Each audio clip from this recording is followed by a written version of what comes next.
Legal. Para quem está entrando, muito boa noite a todos vocês. Que bom que vocês já estão conectados a gente. O assunto que nós vamos abordar hoje é a importância da contação de história para palestras, para aulas, para educação de filhos. Qual é a conexão que a gente faz quando a gente cria uma história, quando a gente conta uma história? Qual é a importância nos dias de hoje? E qual é a história da história que conta-se uma história? Mais ou menos. A Rosa Maria fala a bruxa do batom borrado. Sim, o Anderson, ele é autor desse livro. Quantos livros você já tem escrito, Anderson? Ó, tô com a bruxa do batom borrado aqui na mão. Eu Olha, tenho 3 livros infantis, que é A Bruxa do Batom Borrado, O Pintinho aham. Ruivo de Raiva e Filomenos, o Cabrito Aflito. Esses são os 3 livros infantis. E também tem um livro para jovens e adultos, que é um livro de crônicas, chamado Anacrônicas e Quase Inventadas. Do que trata esse livro? O Anacrônicas e Quase Inventadas é uma coletânea de crônicas escritas nos últimos 5 anos e muitas delas já publicadas nas minhas redes sociais. Aí a editora resolveu compilar as crônicas que achou mais importantes, mais impactantes, e publicar em livro, né? Ele adquiriu uma materialidade que foi sair das redes sociais e virar livro. A capa é um coração, porque algumas crônicas foram escritas dentro de um hospital 2 anos atrás, na ocasião em que eu sofri um infarto e fiquei um mês internado, e foi um momento produtivo para observar o mundo, pensar na vida e escrever algumas crônicas a respeito. Aí o capista achou que são as crônicas mais bacanas do livro e resolveu colocar um coração na capa. Olha, que legal, que legal, que legal. Bom, Anderson, já temos uma audiência aqui. Tem algumas pessoas que te seguem, tem algumas pessoas que seguem o IDEL e tem algumas pessoas que estão interessadas pelo tema na qual a gente vai abordar. E o interessante é que somos dois especialistas nesta área. Eu trabalho com o mercado de palestras, eu trabalho com desenvolvimento humano e eu sei da importância da contação de histórias. E você, palestrante, educador e autor desses livros que são contação de histórias, que crônicas também é uma forma de você ampliar a percepção das pessoas sobre um assunto. E daí se vê muitas histórias hoje para as pessoas. A Elimar, ela fala que ela gosta muito de contar histórias e ela trabalhou com recursos humanos também. Então, olha que bacana, isso funciona para todas as idades. E a gente sabe que a contação de história é algo muito antigo. Quando a gente começa a estudar, na história já fala sobre isso. Para as pessoas que são cristãs, Cristo se reunia em torno das pessoas e contava histórias, parábolas. Era a forma que ele tinha de poder levar a palavra e até educar aquele povo, preparar aquele povo para as suas missões. A gente vê que nas escolas, a parte da alfabetização, ela começa com contação de histórias. Eu, quando fui alfabetizado, eu lembro que o primeiro livro era Meu Barquinho Amarelo. E a gente foi alfabetizado em cima dessa construção desse livro. E se passaram-se alguns anos, oi, Tânia, e eu continuo na minha memória. E uma vez eu aprendi, às vezes é mais fácil, não é nem mais fácil, é mais interessante, é mais educativo para um filho você ter uma boa história do que ficar chamando a atenção dele. Às vezes você quer dar uma lição de moral nesta pessoa, em vez de fazer isso, tenha um repertório de histórias para contar. Bom, mas Anderson, você é um professor universitário, você estudou para ser palestrante, você dá palestra, e como é que você foi migrar para essa parte, né, de histórias infantil? Por quê? A Bruxa do Batom Vermelho é infantil. A Galinha, oi, Tânia, a Galinha é infantil. E o outro livro, que eu esqueci o nome? O Filomenos, o Cabrito Aflito. Então, só o nome já é uma história. Isso. Do, né? Ó, Eu sei eu que, posso te, eu sei que eu posso te você é ator também. Então, Como chegou esse processo criativo de você mergulhar nesse universo? Uhum. Eu vou te contar um pouquinho, vou contar para as pessoas que estão assistindo. Na verdade, não foi uma migração, foi uma coisa muito coerente. As coisas foram acontecendo na minha vida, interligadas umas com as outras, mas você vai ver que todas têm um mesmo pano de fundo. A minha formação inicial é em letras, e depois de letras veio um mestrado em literatura. Durante o mestrado em literatura, eu comecei a estudar a obra de uma escritora brasileira, de quem sou muito fã até hoje, chamada Marina Colasanti. E a Marina Colasanti, entre outros gêneros textuais, ela também escreve para crianças, jovens e adultos. Então ali eu já comecei a me apaixonar mais, né, pela literatura infanto-juvenil. Não que eu não fosse apaixonado, eu sou um leitor e desde criança eu lia literatura infanto-juvenil, mas no mestrado eu pude aprofundar um pouquinho mais as questões e o estudo da literatura infanto-juvenil a partir da obra da Marina Colasanti. Depois que eu terminei o mestrado, eu fui ser professor universitário e dediquei parte da minha vida a dar aula para o curso de pedagogia, as disciplinas de literatura infantil e de leitura e produção de texto. Então você veja como foi uma continuidade daquilo que já havia começado ali uns anos antes. E quando eu abandonei um pouquinho da minha carga horária na universidade e fui para cursar o curso de bacharelado em artes cênicas, aí eu fiquei um período na universidade e um período cursando artes cênicas. Dentro das artes cênicas, eu pesquisei o teatro para crianças. Então, uma coisa foi dando origem à outra. E aí eu terminei o bacharelado em artes cênicas, dei início à minha carreira de palestrante e lancei o meu primeiro livro infantil, que é A Bruxa do Batom Borrado. Então você veja, eu conto histórias, muito inspirado na minha formação em artes cênicas, eu falo com professoras e o meu discurso é sempre estimular essas professoras que utilizem a contação de histórias em suas salas de aula como um recurso poderoso, como um material, como uma ferramenta muito importante para cativar a atenção das crianças.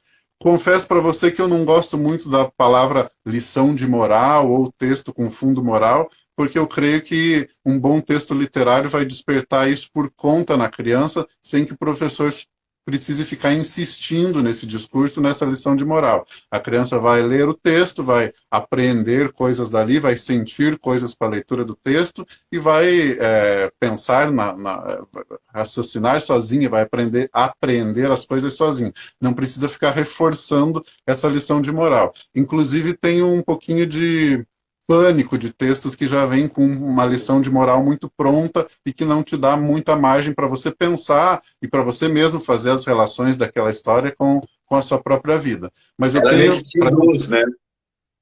Como? Perdão? Ela te induz a moral que o autor quer dar. O bom texto literário vai te trazer múltiplas interpretações, se a gente estiver falando de uma história literária. Então é importante que você confie um pouquinho você confie na inteligência do leitor e no pacto que se dá entre texto e leitor. Mas sim, eu posso te dar um exemplo. As professoras leem a história da Bruxa do Batom Borrado para as crianças, e aí quando elas me abordam, elas falam assim: eu trabalhei com as crianças porque eu queria falar sobre bullying. E esse é um livro sobre bullying. Você veja, a palavra bullying não aparece no texto. Se a professora leu a história e emergiu da leitura da história esse tema, tudo bem. Eu fico agradecido, inclusive, que ela tenha percebido isso. Mas não que a história diga numa liçãozinha de moral muito explícita: olhe, você não precisa praticar o bullying, ou você não deve praticar o bullying é feio. Essa lição pronta, ela não vem na história. O leitor apreende dali, né? O leitor deduz da história. Isso é uma boa história. Tanto numa aula como numa palestra, que os ouvintes ouçam a história e façam as relações particulares com a própria vida, de acordo com o repertório deles, de acordo com a maneira deles, sem que você precise ficar esmiuçando muito o que ele deve aprender ou ele não deve aprender com aquela história. A gente tem que confiar, né, na capacidade, na inteligência da plateia. Tenho certeza que isso acontece. Eu entendo o que você fala, mas é muito comum nas palestras, né, os palestrantes, alguns contarem uma história e depois trazer o que essa história nos apresenta, o que essa história nos ensina, né? Até mesmo para aquele grupo da plateia que não captou a mensagem, acaba criando um discurso sobre a história e sobre a palestra, porque a palestra ela já é uma história, né? A palestra, quando bem contada, oi Carla, tudo bem? Tá Carla aqui, tá minha irmã, também a família toda em peso aqui, prestigiando, dando ibope, todo mundo preparados para o feriadão que inicia amanhã aqui em São Paulo, e assim vai. Bom, Anderson, falando, né, da palestra, e eu falando agora do feriadão, isso, né, esse momento que nós estamos vivendo, ele vai ficar para a história. Daqui vai sair histórias para a humanidade, né, como ensinamento, não é verdade? Isso.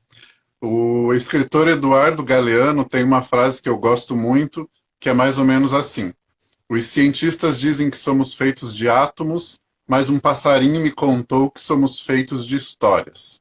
Veja que legal e que poético é esta frase. O Eduardo Galeano está falando que nós somos feitos de histórias. Ou seja, nós construímos histórias, contamos histórias e fazemos acontecer a nossa própria história todos os dias. Influenciamos nas histórias dos outros, ouvimos as histórias dos outros. É uma sucessão de histórias.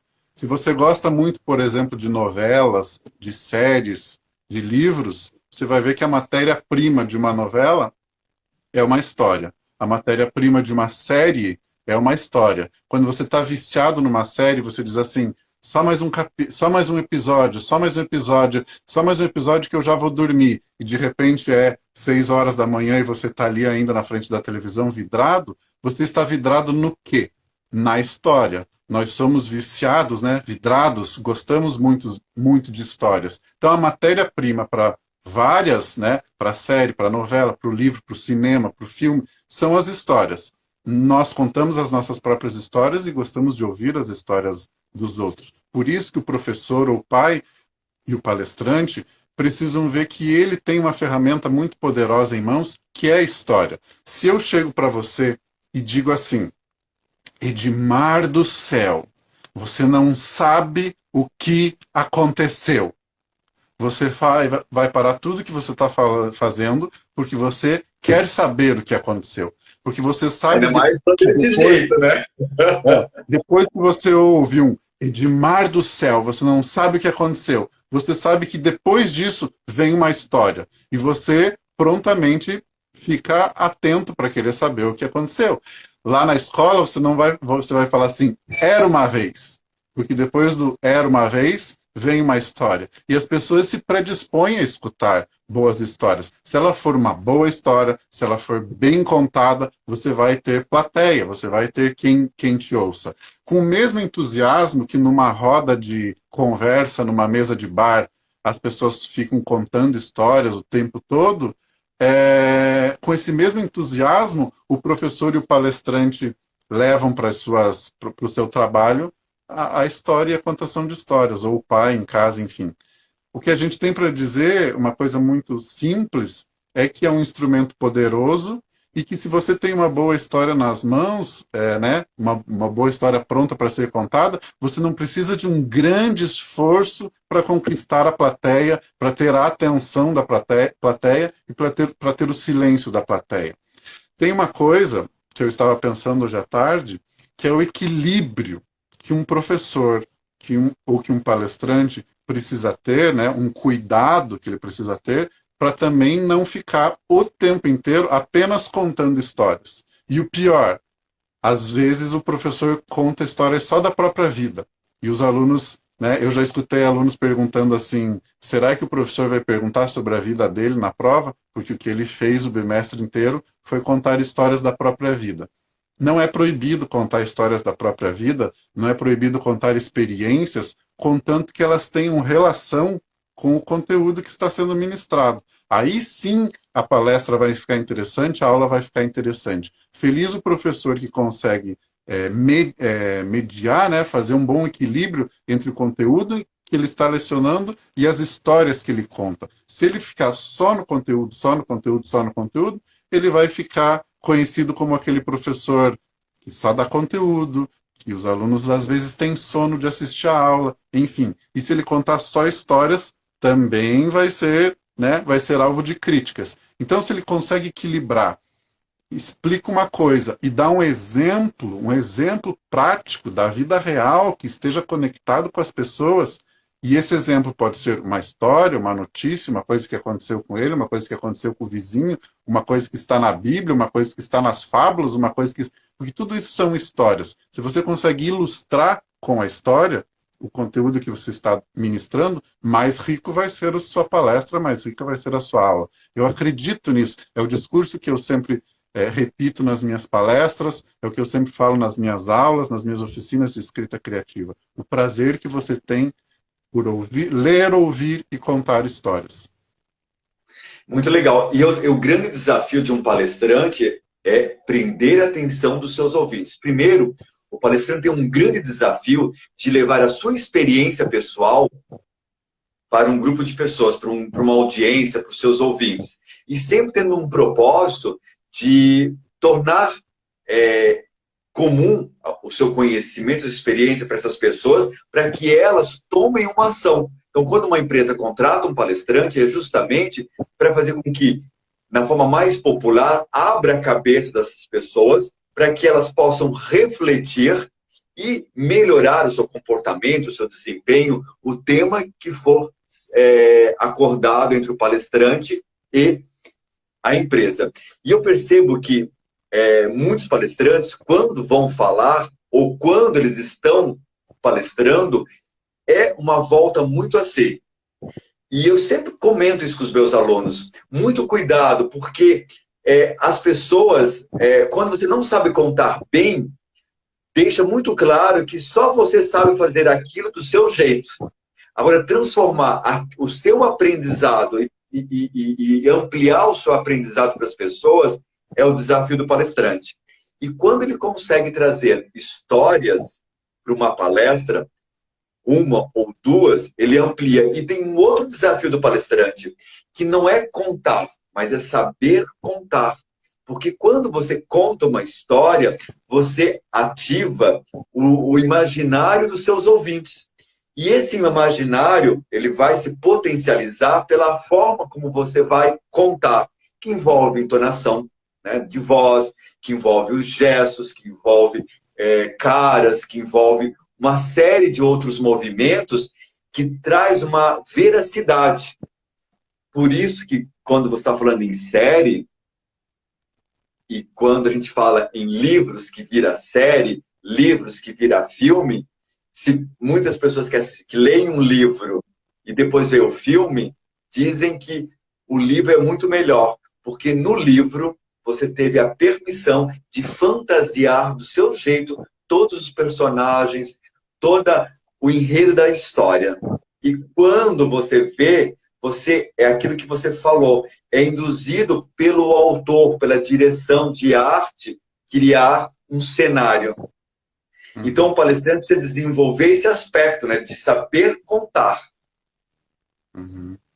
Olha só, isso tem bastante... O saber contar, né, é uma capacidade do orador, do professor, de criar imagens na cabeça das pessoas. Criar imagens, imaginação, né? Você permitir que eles imaginem. Então é assim, percebam o poder que as palavras têm. Se você começa, diante de um público, dizer assim, era uma vez uma velhinha, bem velhinha, centenária, que morava numa casinha de madeira, muito velhinha, caindo aos pedaços. Se você observar bem, essa velhinha está dentro da casa, olhando pela janela. A chuva que vai começar a cair.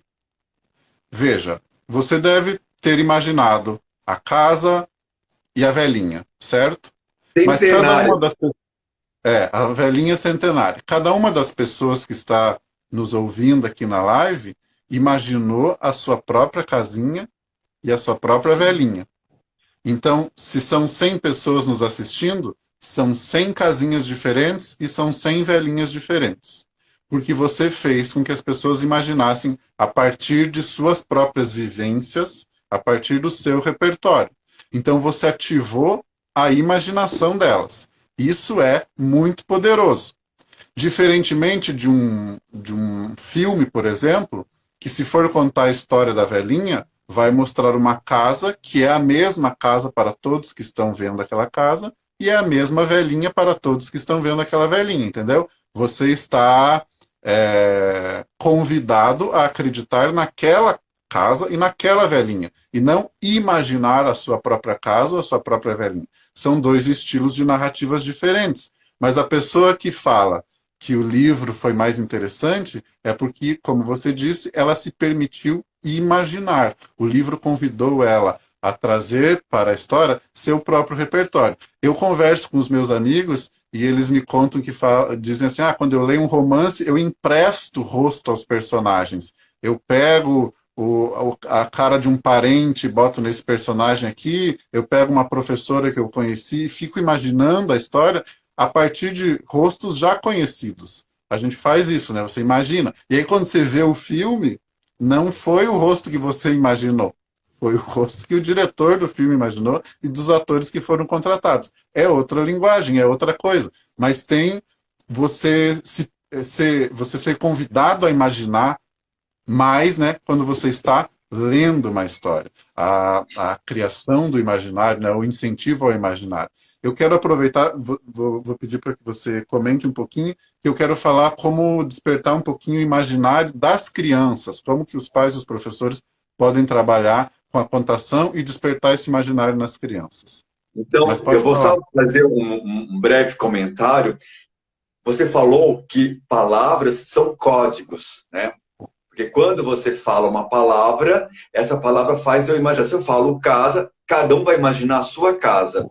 Mas na sua contação de história, você fez algo que eu sempre, quando a gente quer levar as pessoas para o mesmo caminho, a gente dá referências aos personagens. Porque eu posso falar, havia uma velhinha solitária. Agora, se eu falar, havia uma velhinha, bem velhinha, centenária, a maior parte das pessoas vão ver uma velhinha centenária. Agora, uma velhinha, ela pode ser uma velhinha com um cara de 60, de 70, de 80, de 90. E se eu falar que é uma velhinha centenária corcunda, todos vão conseguir imaginar no seu repertório ela. O desafio do palestrante, do professor, é também, na hora que ele está narrando a história, ele ter a imaginação desse personagem e traduzir em palavras também a sua própria imaginação. Para que não fique assim, havia uma velhinha solitária que morava num campo. Naquele campo, o dia passava e noite chegava, até um dia que caiu uma chuva. Não traz nada. Mas quando você começa a se envolver com a história e você tem a paixão e traz essa veracidade, as pessoas embarcam nela. Olha a Carolina aqui, falando de mar saudades, também sinto saudades de você, Carol. Carol, preste atenção porque você é palestrante e é muito bom o assunto que nós estamos falando aqui. Anderson, o que você vai trazer para a gente agora? É assim, há uma diferença entre você, falando agora para os professores de crianças, para os professores de jovens e até para os palestrantes. Você pode utilizar uma história na sua palestra, contanto que curta, que você leia. Eu falo assim, eu vou ler uma pequena história aqui para vocês, e você leia. Se você está com o livro nas mãos ou o papel nas mãos, você tem que confiar que essa descrição que você falou, esses detalhes, estejam escritos pelo próprio autor, né? Porque você não vai inventar coisas que não estão no livro. Você tem que respeitar as palavras que o autor escolheu e ler conforme está no livro. Se não são as palavras tão detalhadas como a gente quer, você vai precisar do quê? De perceber o jeito que você conta. Porque tão importante quanto a história que você está contando é o jeito que você conta. Quais entonações que você dá, qual é a vida que você traz para a história, porque mesmo lendo um livro, mesmo lendo um trecho, você tem que ler como quem está contando. Você tem que ler trazendo alguma vida, alguma vivacidade, alguma verdade para aquele texto que você está lendo. Senão fica Olha, muito entrou mecânico. aqui uma autora de 2 livros, a Ellen Dantas, ela é do Canadá, e ela tem 2 livros, e o livro dela conta a história da vida dela. Ela é uma brasileira, mas mora há 32 anos no Canadá. Olha que bacana. E ela foi minha aluna, Muito, minha cliente. Desculpa te muito interromper, que as bem-vinda, pessoas Ellen. vão entrando aqui e eu fico vendo aqui a Ellen. Olá, Ellen, preste atenção nesta live para você potencializar ainda mais, porque a Ellen, lá no Canadá, ela fala que as bibliotecas do Canadá promovem literatura. Então, ela lê para um grupo de pessoas. Olha que algo fantástico. Então, ela veio para o Brasil, fez algumas produções aqui com a gente, de palestras e de vídeos, para melhorar a performance dela, para contar a sua história. E é divino isso. Vamos lá, conte para mim. Perfeito. Tem uma pessoa que está nos acompanhando que falou aqui que prefere ler a história do que contar a história porque ela tem dificuldade de memorização. Não tem problema nenhum que você leia a história, contanto, como eu estava dizendo, que você tente trazer um pouquinho de vida, de energia, de verdade para aquilo que você está contando. Leia como quem está numa mesa de bar contando uma super história, contando, sei lá, uma fofoca, talvez. É o mesmo entusiasmo que você precisa trazer na leitura. Senão vai ficar muito mecânico, vai ficar muito repetitivo, como você falou. Não vai trazer, não vai despertar imagens na cabeça do ouvinte. Então, mesmo para ler, você precisa tomar o cuidado de tentar trazer uma vivacidade para a história. Agora, como você desperta a imaginação? Você mencionou no começo da live, né, os pais que estão em casa, com as suas crianças, a importância de você contar histórias em família, trazer histórias para as crianças. Eu acho que é um momento assim que permite a aproximação, né, de pais e filhos, resgate de algumas histórias orais da própria família, porque o pai não conta como foi a infância dele, o que ele gostava de brincar na infância, até resgatar brincadeiras, porque são histórias de vida, né? As brincadeiras de outro tempo não são as mesmas brincadeiras de hoje, mas nada impede que o pai sugira essas brincadeiras para o filho e brinque com o próprio filho. E contar as histórias da própria família, da própria vida, as que estão nos livros, enfim. Para despertar a imaginação da criança, uma criança não... quando ela é convidada a imaginar, ela entra rapidinho na brincadeira. Eu vou dar um exemplo aqui de um tecido. Eu estou aqui nas mãos com um tecido. Quantas coisas, durante uma contação de histórias ou de uma brincadeira, uma pessoa pode sugerir com um tecido? Por exemplo, se ela colocar o tecido na cabeça, isso te traz imagens que pode ser, de repente, um personagem que vai fazer guerra, o Rambo, não sei. Se você colocar o tecido aqui, é outra coisa. A gente pode brincar de cabra cega, você pode sugerir cegueira, você pode sugerir outra coisa. Se você colocar o tecido aqui, mordaça, silêncio. Se você colocar o tecido no pescoço, um cachecol, mas ele rapidamente pode se transformar numa capa de super-herói, ele pode se transformar numa... Como que é o objeto que o toureiro usa para fazer assim, para o touro Aquela passar? capa, né? A capa do toureiro, ele pode se transformar num tapete voador, ele pode se transformar numa cobra, dependendo do jeito que você segura, você pode dizer que era uma vez uma linda girafa passando, enfim, quantas coisas você pode imaginar a partir de uma sugestão que seja um próprio pano. Tem contadoras de histórias maravilhosas que fazem contação de histórias utilizando tecido e levando as crianças a imaginarem, a complementarem aqueles vazios que não estão bem ditos na história a partir da imaginação. Isso é excelente. Um pai que ressignifique os objetos da própria casa para criar histórias, para inventar histórias com o filho. Uma professora comentou agora há pouco aqui nos nossos comentários que é importante dar a vez e dar o espaço para a criança contar as suas próprias histórias. Isso é incrível. Depois que ela já tem um repertório de histórias, que o professor já deu a ela um repertório de histórias, é interessante que você abra para a escuta, que essa criança também conte as suas histórias. Você já viu criança contando histórias? Se ela já ouviu a história uma vez e ela vai contar, e ela ainda não sabe ler, vamos supor, ela inventa pedaços da história. Ela dá a cara Processo dela para a criativo. história. Ela comenta, às vezes é diferente, é criativo. Então é o espaço de exercitar a imaginação da criança, permitir que ela também conte as histórias.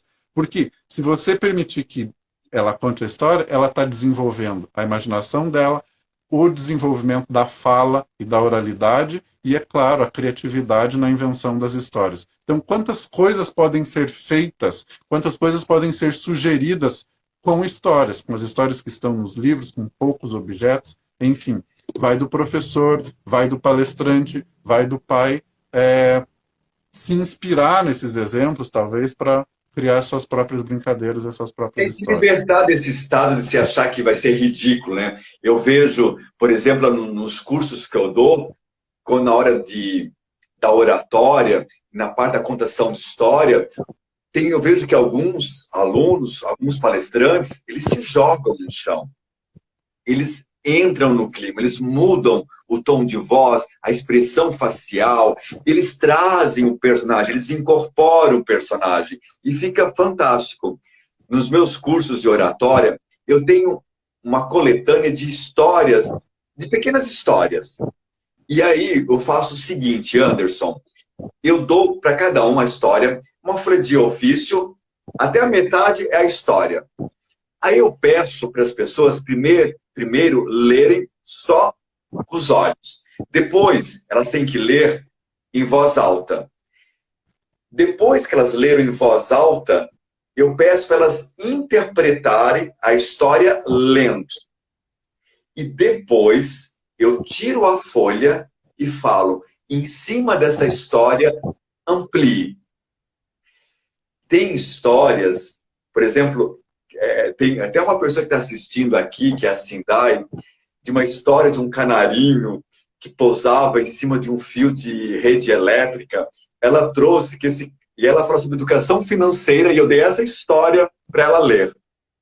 Então ela falava que esse canarinho amarelo ficava cantando como se fosse um cartão de crédito. E ela embarcou nessa história e a gente ficou encantado com isso. Então tem algumas pessoas que eu percebo que esse processo criativo é mais natural. Algumas pessoas começam a improvisar e algumas ficam presas ao texto. E eu vejo muitas pessoas, quando vão fazer o curso de oratória, que elas querem aprender a falar em público, justamente, elas não têm repertório para falar com as pessoas. Elas não têm histórias, elas são monossilábicas. Então, elas acreditam que o curso de oratória vai ajudar elas a destravar, mas não vai ajudar elas a ter repertório de fala. Então, para poder suprir esta carência, eu juntei uma coletânea de histórias e vou entregando. E vou fazendo com que as pessoas leiam, conheçam novas palavras e começam a esticar. Então, normalmente essas histórias lidas, elas dão entre 50 segundos a 1 minuto e 10. Aí o desafio é sempre transformar isso no dobro. Sempre em 2 minutos. E algumas pessoas ficam assustadas, com medo, mas elas vão em frente. E outra questão, nesse momento que nós estamos vivendo, é muito comum a gente ver, principalmente na televisão, que é um acesso que é disponível a todas as pessoas, em algumas reportagens, de como as pessoas estão se comportando nessa quarentena, é justamente fazendo isso. A gente vê que muitos pais estão se deleitando com seus filhos. E eu vi esses dias atrás, uma mãe falou assim, eu já não sei mais que história contar. Eu repito a história e recrio a história. Então, olha que fantástico, nesse momento, o quanto que essa pandemia fez com que você desse atenção, ocupasse o seu tempo com o seu filho e conseguisse instruí-lo, né, nesse poder criativo, imaginário, de que é ouvir uma história e a criança sentindo o quanto que ela fica envolvida, né? Agora, sabe o que eu gostaria de você também, Anderson? Sobre o seu livro das anacrônicas. Eu Uhum. queria ouvir algo de você e que a gente pudesse, aqui com os nossos ouvintes, ampliar a nossa percepção. O que você escolhe para a gente desse seu livro aí? Ó, antes de mostrar o livro, o que você estava falando É, me fez pensar algumas coisinhas que quero comentar e daí eu mostro o livro para ótimo. você. As crianças, a mãe que fala, né? Não aguento mais porque minha filha assiste, ou meu filho assiste o mesmo filme 200 vezes e toda noite ele quer a mesma história. Isso é maravilhoso e não tem problema nenhum que a criança queira várias vezes a mesma história, porque cada vez que ela ouve, ela exercita a capacidade dela de antecipação, ela se sente num lugar confortável porque ela já sabe o que vai acontecer, e cada vez que ela ouve aquilo, ela aprende alguma coisa diferente. Então não há problema de repetir quantas vezes forem necessárias. Aí você vê que se você tirar o livro e o texto, como você faz com os seus alunos, e pedir para ela contar, ela vai contar do jeito dela, que não é exatamente igual o que o autor escreveu. E aí vem criatividade, imaginação e essa parte que é muito legal. Quando você fala de repertório, né, de onde vem o nosso repertório? Vem dos livros que lemos, das conversas que temos com os nossos amigos, dos filmes que assistimos, das peças de teatro, das viagens, enfim, vem da nossa vida. Quanto mais repertório você tiver, mais você vai conseguir deixar uma conversa recheada, né, de histórias interessantes, de coisas interessantes. Uma conversa, uma palestra, uma aula, enfim, sempre ter alguma história para contar. Eu, um dia, vou escrever um livro de perguntas que as crianças me fazem, porque isso são outras histórias, né? Eu visito escolas como autor de literatura infantil e converso com as crianças que leram os meus livros. E daí, quando abro o microfone para que elas façam perguntas, elas fazem perguntas absolutamente criativas que você, quando estava escrevendo o livro, jamais iria supor que um dia alguém iria interpretar daquele jeito ou ia fazer uma pergunta daquela. Eles reparam em coisas que você, autor, não repararia. É a prova de que cada um de nós está lendo o mundo com o seu próprio repertório, né? E mais legal vai ser a nossa leitura de mundo quanto maior for o nosso repertório e as nossas referências, né? Quando você fala de processo criativo, eu adoro esse assunto e adoro saber como é o processo criativo das pessoas, como é o processo criativo dos palestrantes, como é o processo criativo dos escritores. E essa pergunta sempre aparece das crianças e sempre aparece em encontros com os professores. De onde você tira as suas ideias para fazer os seus livros e as suas histórias? Eu tenho que dizer que cada um dos livros tem um processo criativo diferente, mas todos eles nasceram pelo título. Você veja, quando você está na escola, os professores dizem que você precisa escrever primeiro e, por último, você coloca o título. A última coisa que você faz no texto é um título. E quando eu estou falando de literatura, para mim acontece absolutamente ao contrário. Eu tenho que estar apaixonado pelo título, olhar para o título e pensar: desse título eu consigo criar uma história muito boa. Se o título não for convincente para mim, eu não consigo parar para escrever a história. A bruxa do batom borrado funcionava na minha cabeça porque eu achava legal. Tudo começa com B, é uma bruxa diferente das outras, que é vaidosa, ao contrário da maioria das bruxas das outras histórias que não são. Essa passa batom, mas o batom que ela passa borra. Por que que borra? Ah, vai ver porque que quando ela está passando ela leva um susto. E daí as coisas começam a ser criadas na minha cabeça a partir do título. Todos os outros livros nasceram a partir do título. Esse é o meu processo criativo. Não é escrever, escrever, escrever primeiro e depois dar o título. Eu tenho um caderninho de anotações onde tem títulos de várias histórias que eu ainda quero escrever, ainda quero desenvolver. Aí você vai me dizer, tem que ser assim? Não. Cada um de nós tem um processo criativo diferente. Tem a ver com autoconhecimento, tem a ver com o que funciona para você. Se o seu processo criativo é outro, tudo bem também. Tem uma professora que comentou aqui embaixo, quando eu estava falando de histórias para crianças, o que você acha, mudando um pouquinho de assunto, de contar histórias embaixo da mesa com as crianças?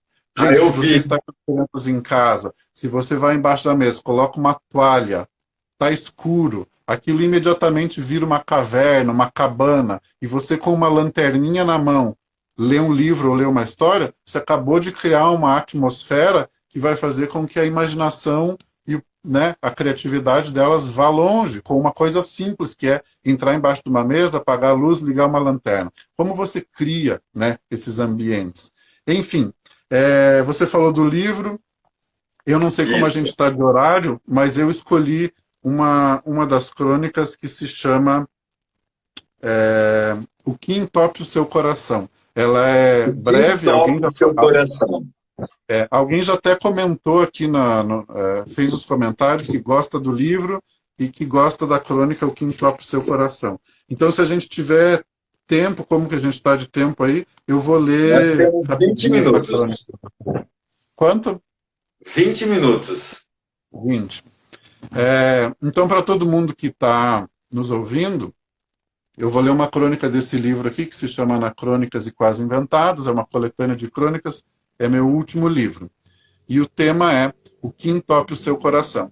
Como eu disse para o Edmar no começo da live, 2 anos atrás eu sofri um infarto, fiquei um mês internado, e nesse internamento eu comecei a observar, né, as coisas que aconteciam no hospital e o que me fez parar no hospital, enfim, foi um renascimento, né, para a vida, para um repensar, e essa crônica vem entre uma saída e outra da UTI, nasceu essa crônica que se chama O que entope o seu coração.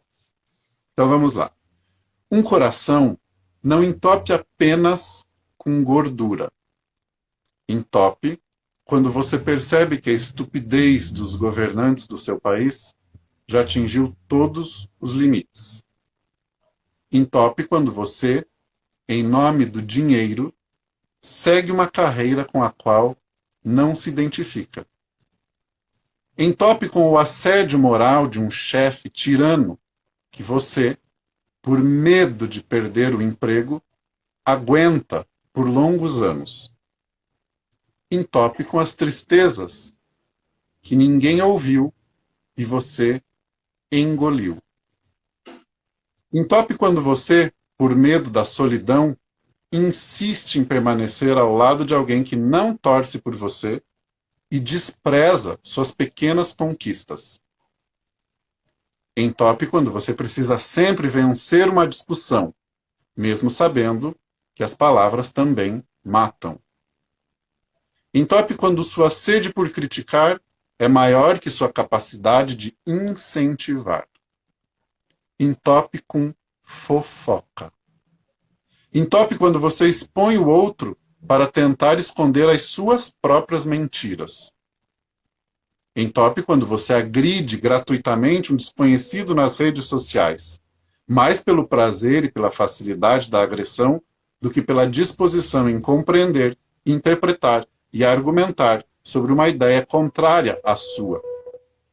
Entope quando você percebe que os anos passaram, mas os rancores ficaram. Entope quando o perdão não é praticado. Entope com as palavras de afeto que você não aprendeu a dizer. Entope com o remorso daquele abraço que você não deu e das pazes que você não fez. E agora é tarde.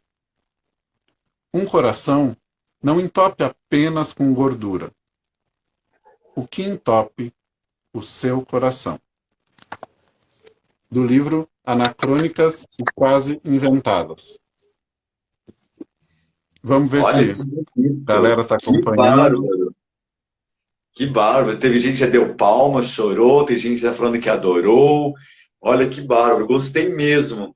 E olha que interessante que você construiu essa narrativa no leito de um hospital, né? Com a experiência no leito de um hospital.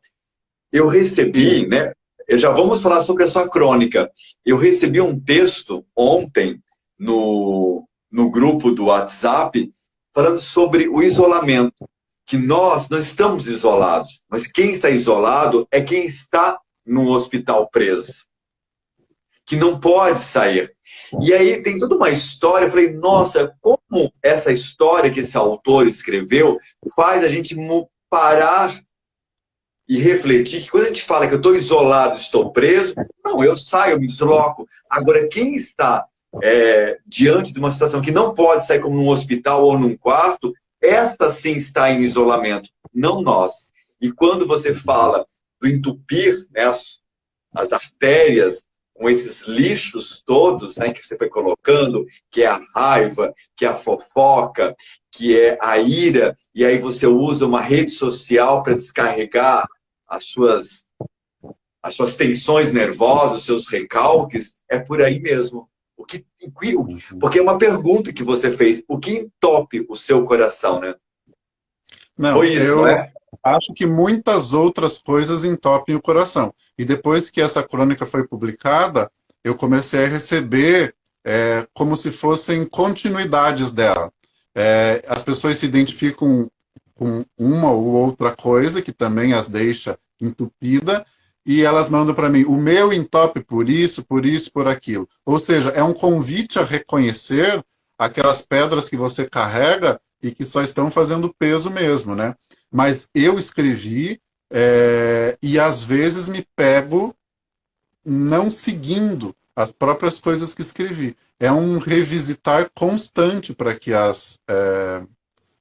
isso não aconteça, para que o seu coração não entupa, né? Mais do que o meu, do que quem já sofreu um infarto. Enfim, eu acho que os textos têm, as histórias, os textos têm a capacidade de convidar o ouvinte, o leitor, a pensar do ponto de vista do outro e a pensar sobre si também, né? É sempre um autoconhecimento. E é claro, né? Do ponto de vista, você falou aqui, aí agora, quem está preso não é quem está em casa. Quem está preso é quem está com pouca saúde no hospital, é uma questão de perspectiva, né? Nós estamos nesse momento a salvo. Mariana fala assim, a lista do Spotify nunca mais foi a mesma depois que eu li um dos contos. Será que foi um dos seus ou de quem, hein, Mariana, que você está falando aqui? A lista do Qual será, Spotify nunca Tom? mais foi a mesma depois que eu li um dos contos.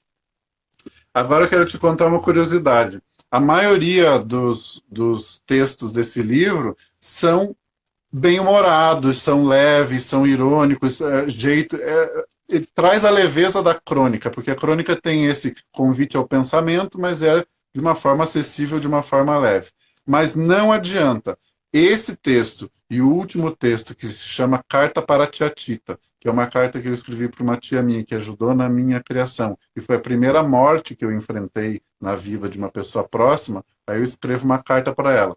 Esse texto do Que Entope Seu Coração e o Carta para a Tia Tita são os textos mais sentimentais, mais densos do livro, e são justamente esses dois que fazem mais sucesso. Parece que as pessoas Então se leia da identificam tia, mais fiquei com essa... curioso. Oi?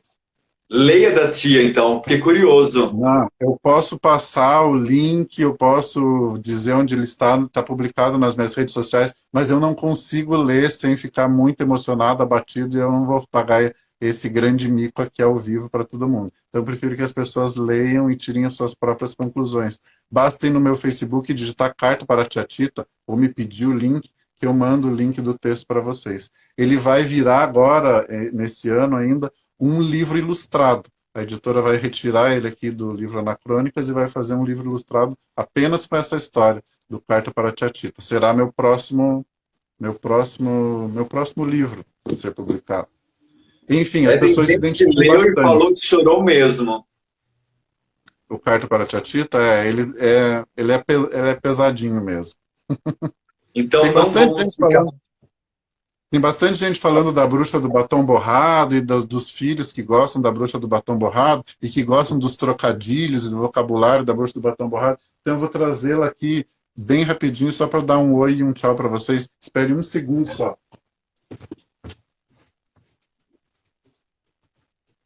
Então vamos ver o que ele vai trazer de surpresa aqui, o Anderson, para ilustrar A Ela história, sempre me olha, acompanha, a própria bruxa do batom borrado, que caminha por aí pelas estradas comigo, levando o seu batom. E quando eu vou às escolas e levo os personagens junto, ela é toda fashion, toda bonitona. As crianças ficam bastante apegadas com essa bruxa do batom borrado. Tem bastante gente comentando da bruxa, é que é o meu livro mais antigo, digamos assim, foi o primeiro a ser lançado, e é o que faz, tem um apelo bem grande com as crianças, a bruxa tem muitos fãs aí pelo Brasil. Então ela veio fazer uma participação especial e dar um oi aí para todos mas vocês, mas ela Anderson, tá essa aí. bruxa, ela não está com o batom borrado. Onde que está borrado o batom? Ela não está aqui, né, com o batom borrado, ela borra o batom na história. Agora, para saber como e por que ela borra o batom, vai precisar ler a história e conhecer a história, né? Não É posso dar um verdade. spoiler aqui. Bom, Anderson, a gente sabe que as histórias, elas são fundamentais para o desenvolvimento do ser, né? Elas, elas fazem parte da nossa narrativa de vida. E é muito legal a gente poder se reunir com filhos, com netos ou com amigos para contar histórias. E que você tenha a sua história da sua vida. E muitas vezes, ao contar a nossa história de vida, ela passa a ser também a história de quem está ouvindo, e essas pessoas replicam as nossas histórias de vida. As palestras, elas têm muito disso, né? Quando você constrói uma narrativa de uma palestra, muitas vezes a história sobressai sobre a palestra, porque eu consegui compreender naqueles 2 minutos que o palestrante estava falando a mensagem geral do que era a palestra. E eu levo essa mensagem para casa e comento sobre esta mensagem. O desafio nosso de palestrantes, educadores, é poder também deixar-se levar por esse processo criativo e deixar-se levar pelo processo imaginário e se entregar à emoção na hora que está falando. Como você agora comentou, que eu não vou contar a história da tia Tita, é isso? Porque eu me emociono ao lembrar. Numa palestra, se tem alguma história que pode te levar a uma emoção e fazer com que você perca o teu perca a noção da emoção, não faça isso. Né? Porque a ideia de uma palestra é fazer com que as pessoas chorem, mas fazer com que as pessoas se divirtam, né, com aquilo que você está trazendo. Não se divertir no sentido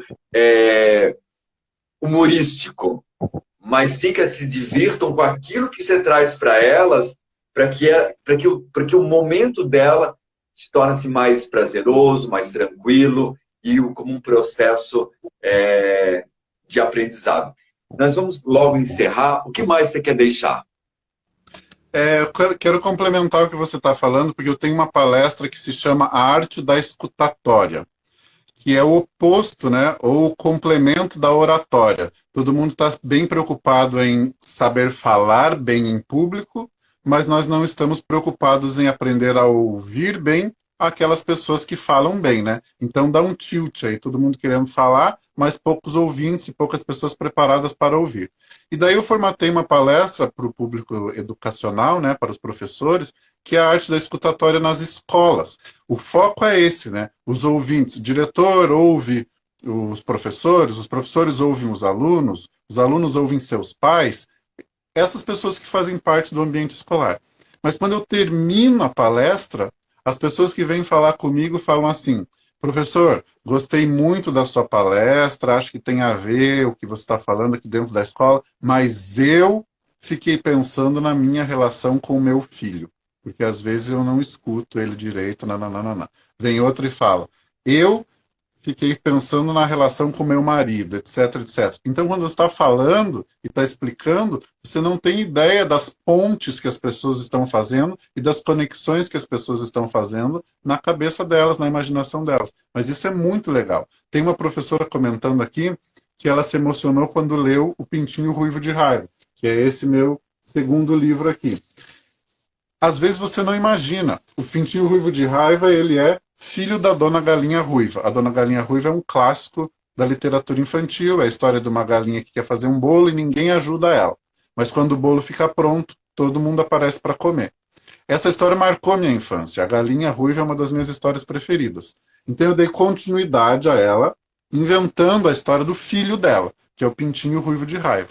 E o livro é uma carta que a mãe, Dona Galinha Ruiva, escreve para o filho, dizendo que está com saudades e lembrando da infância do filho. Então eu escrevi para as crianças. Você sabe qual é o maior fã-clube do Pintinho Ruivo de Raiva? São os adultos. São as mamães que têm filhos e que não estão mais com os filhos em casa, ou que imaginam como vai ser o dia que meu filho não vai mais estar em casa, porque vai sair para trabalhar, porque vai sair para estudar, porque vai casar. Então, elas se identificam muito com a história e com essas saudades do Pintinho. O livro é mais utilizado em consultórios de psicologia do que nas escolas. As psicólogas o usam como dica de leitura para as mães que estão sofrendo da síndrome do ninho vazio. Então você pensa onde pode chegar uma história. Você escreve para crianças, né? Você mira em um lugar e acerta em lugares que você não imaginava. O fã-clube maior do Pintinho Ruivo são as mamães, são os adultos, são as psicólogas, enfim, para a gente perceber o poder das histórias. Você me diga aí quanto a gente tem de tempo, porque uma professora pediu para que eu lesse uma crônica um pouquinho mais leve, mais divertida, que se chama Sacou, que é quando você vai ao banco sacar o seu dinheiro e os transtornos que você pode passar nesse momento aparentemente simples. Você me diga se dá tempo e se eu posso ler. Temos 3 minutos, vamos lá. Sacou? O livro de crônicas é sobre algumas irritações que as pessoas passam no dia a dia, evidentemente do ponto de vista do cronista, né? Porque eu passo por algumas.